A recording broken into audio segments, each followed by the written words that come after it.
Hello, movie friends. Welcome back to the show. We're excited to be here talking about House of the Dragon Episode 2, which I think was a great second episode for the series so far. Absolutely. Left us on a great cliffhanger. There's a couple of really good conflicts going on in this episode for sure, dealing with, obviously, with Daemon Targaryen, who took over Dragonstone and stole one of the dragon eggs to put with his supposed future wife's child for his crib, which is Targaryen custom, and then also King Viserys has to choose a new wife. So those are the two main conflicts in the episode, as well as Lord Corlys wanting King Viserys to act against the pirates. And this episode is because the first episode we got an establishment of all of the main players, and we got our bearings on the world. This episode is really setting the stage for the conflicts that we're going to be seeing this season, and it's pitting characters against one another Already. Yeah, you can tell what sides there are going to be in this episode. Obviously ends with an allied ship between Daemon and Lord Corlys, which is going to be epic. But I like how they're setting the stage for a huge war, and it looks like by probably near the end of the season, we're going to be in full-scale war amongst these parties, which I am very excited for. Not to mention the new rivalry that will definitely be formed between Rhaenyra and Alicent, who were best friends, but now by the end of the episode, after Rhaenyra gives her blessing to her father to get remarried, she's supporting him. She understands it's his duty to the realm to get remarried, find a new wife. She now finds out on the spot at the council that it's going to be her best friend, Alicent, who Otto Hightower has been basically like pimping his daughter out to the king. It's straight up. It's true. He's like, would you visit the king's quarters? If it's your desire. So basically what happens is Daemon has taken over Targaryen ancestral home of Dragonstone, which rightfully belongs to Rhaenyra, since she's the chosen heir of Viserys. And we saw that island in season 7 and 8 of Game of Thrones. Really great production design, and I love the look of this world in this little palace just in the clouds in the sky. And then we had like a dragon versus dragon sequence where Rhaenyra went to go get the stolen dragon egg that was for her brother who passed away after just one day of birth, basically. Balon. So Daemon stole the dragon egg of Balon to send a sign. Daemon's to pretty Viserys. petty. He's very petty. He's definitely trying to get his brother's attention as much as he can, almost starting a war this episode. Fortunately, Rhaenyra is able to go to get the egg from Dragonstone without bloodshed, despite the fact that she brought up the idea of bringing her dragon dragon rider going to Dragonstone to the council, but they immediately rebuffed her and sent her away to go select a new knight for the Knight's Guard. I think this was a great episode for Rhaenyra because she proved to both her father and even Otto that she's very capable and has a lot of confidence and willingness to like fight, because when she showed up and she got the egg, Otto was like, he was looking back at her, watching her leave. I think he in his head was like, damn, she actually is capable and might end up being a big rival of mine in the future. She showed that she will be a strong adversary for him, and I don't think he was expecting that, because him and the king are always babying her, telling her what not to do and what to do, and basically having like a controlled grip on her. But her lashing out and doing what she wanted and also succeeding, I think that was intimidating for Otto to see. Not to mention, Daemon was immediately surprised as well. He thought he had his dragon Craggis there. I have the upper hand in this moment, in this exchange. I'm going to keep this dragon egg. And then Rhaenyra shows up with her dragon called Syrax. And then he's like, all right, I don't want to fight my niece. I don't want to have a dragon fight and potentially lose my dragon, because he clearly thinks they're probably equals right here at this moment.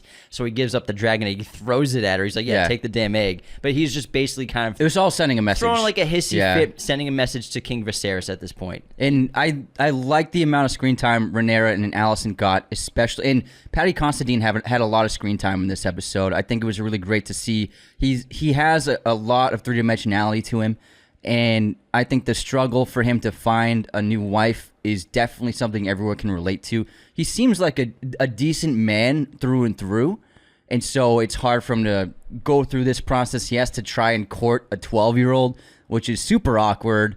And I think he makes the decision that all audiences were like, okay, at least he didn't choose to marry a 12-year-old. And it's really fascinating to see like what worlds were like, and especially this imagined world where an old man would possibly have to marry a kid. And I think that Otto is a great manipulator, knowing that using his daughter Alicent is a way for him to get into possible power in the future. And so I'm guessing sometime in the next couple episodes, Alicent and the king are going to get married, and then she'll be second in line And then if they have a kid, that kid will be third in line, and then Rhaenyra will be fourth in line. And then I think and Rhaenyra clearly revealed that she wants the throne and she wants to be queen and she wants to like change things. And Rhaenyra, she has that great conversation with Rhaenys about how women are passed over and she'll never be queen and it's always going to be men who are making the decisions. But it looks like Rhaenyra might have the ability to break the chains of that order. Yeah, Rhaenys tells her, I know and I see how things are. If they have a son, which they most likely will, probability they'll have a son, he'll skip over you and he'll be the new heir to the throne. So you will never be queen. You'll never be what I could have been, the queen that never was. And we also see, besides Rhaenyra's strength, we see her empathy, because when she's almost estranged from her father at this point for the majority of the episode, then they finally kind of have a reconciliation and she accepts the fact that he has to remarry.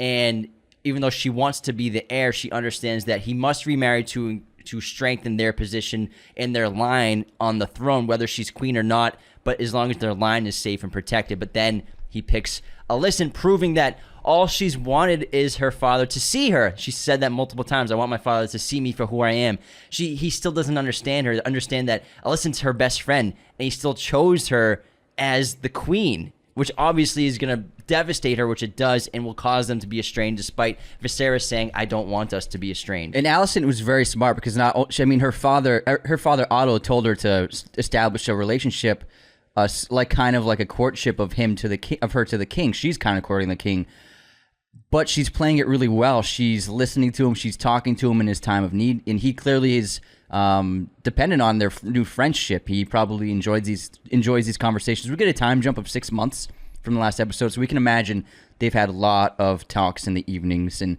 she repairs that broken dragon, which he finds really touching, and the king makes a connection with her, although she's just playing that card. She clearly doesn't want to marry him, but she understands her father's desire to make her queen, and she's probably just playing that card as best she can. She's doing a wonderful job with it.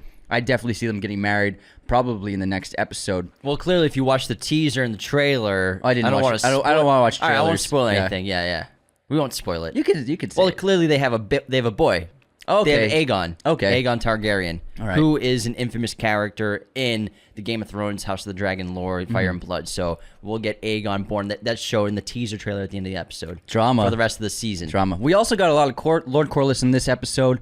He chose a side. He chose to pair up with Daemon because King Viserys rejected his offer of his daughter to be the new queen. King Viserys had that little garden walk with her, but she's like a kid. It's pretty awkward. Yeah, it's tough. And it's really uncomfortable. And so Viserys was like, I can't marry a child, and I've made a connection with this young woman, so he made that choice. But Lord Corlys took it as a big slight against him.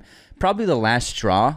He's been saving his anger, holding on to onto his pride, and finally he's decided to betray the king and take the side of Daemon. So it's Daemon, not Daemon. FYI. So Daemon and Lord Corlys are gonna be a mighty adversary for the king in the crown. Corlys is the greatest asset of the realm. He's the wealthiest family in the realm, most powerful seafarer, and so also Lord Corlys, also in addition to offering his daughter to make a connection with the Valyrian houses and the Targaryen houses to try to make old Valyria in the realm once again the most powerful two bloodlines.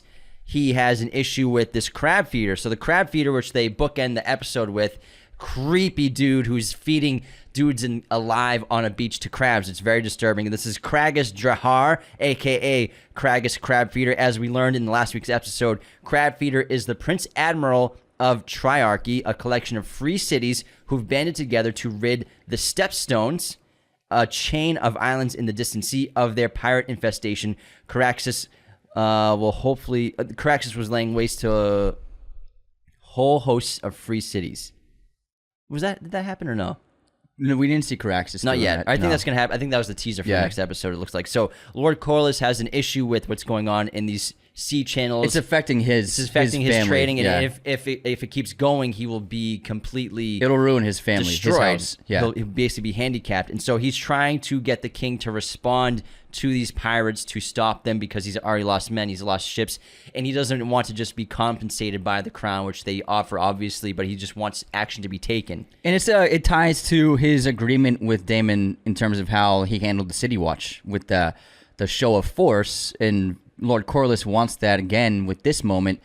He's just trying to finally plead with the king to do something for him, because he's done him and his wife have done everything for the crown since he was crowned. And so I think this was the last betrayal, the last sign of not really caring about House Valerian.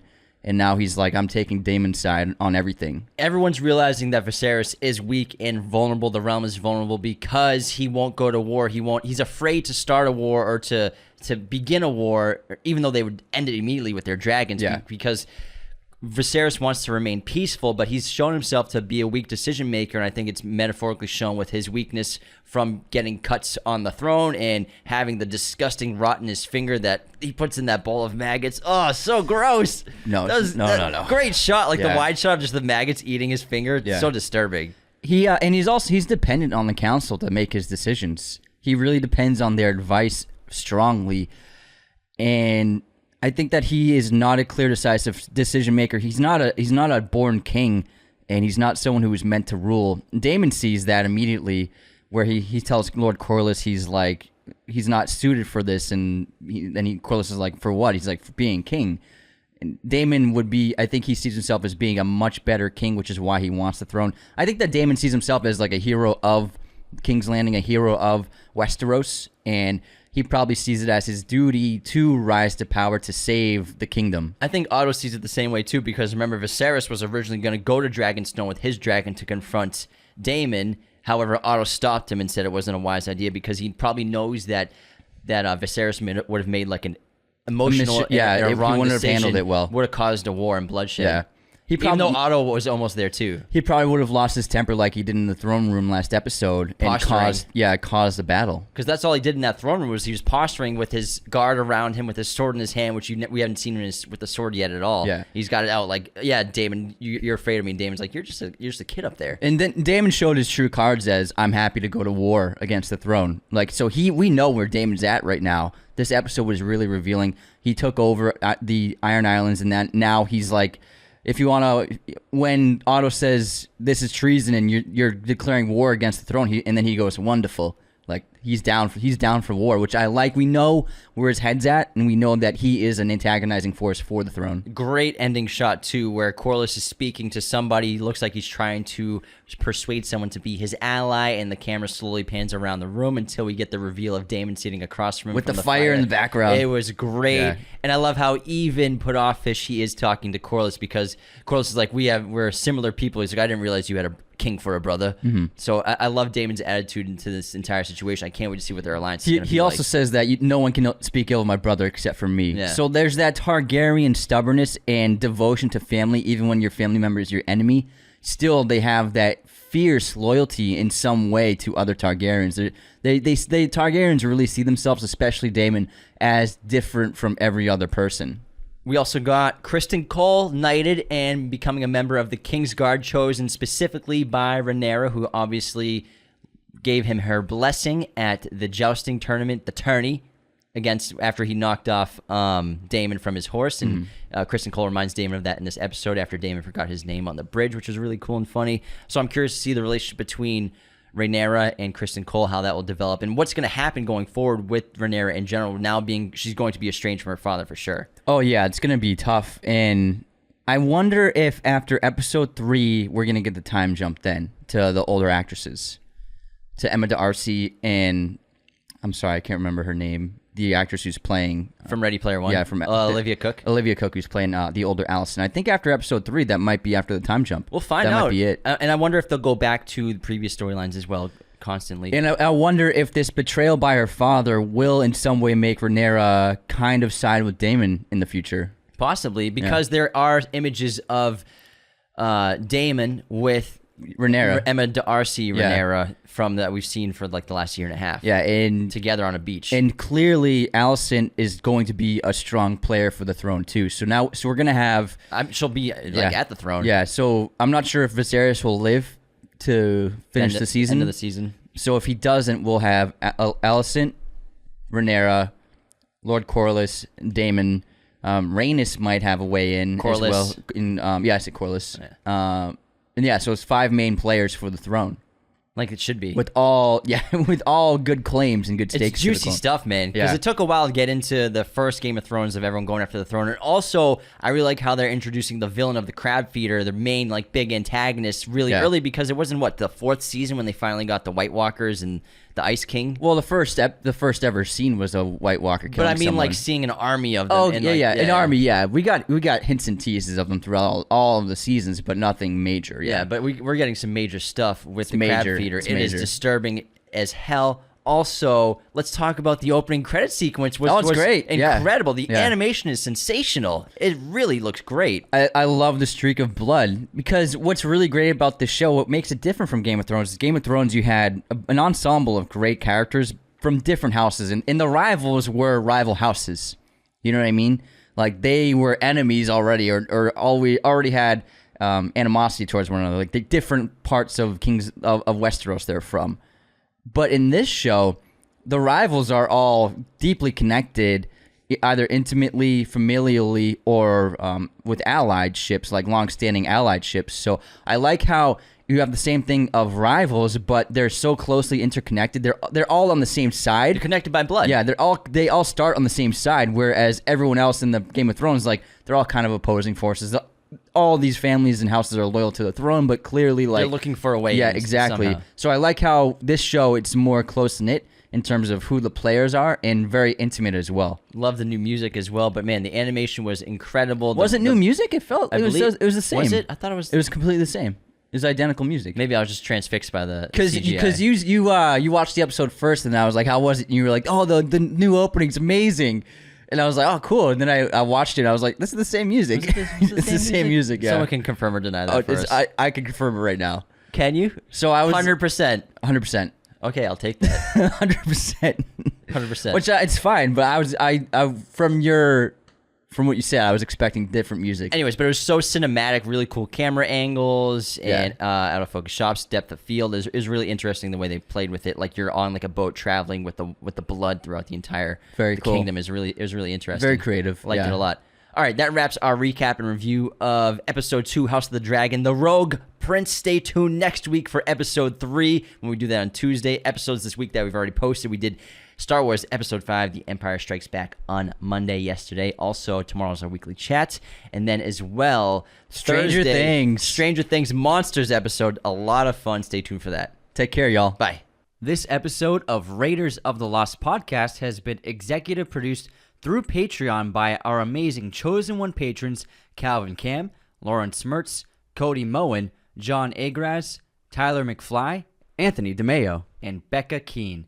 Thank you so much for contributing to our show. Thank you for watching Raiders of the Lost podcast. Be sure to hit that subscribe button, hit the like button as well, notifications for sure. Listen to the show on Apple Podcasts, Spotify, everywhere you can listen to podcasts, and be sure to check out this other content we have on our YouTube channel.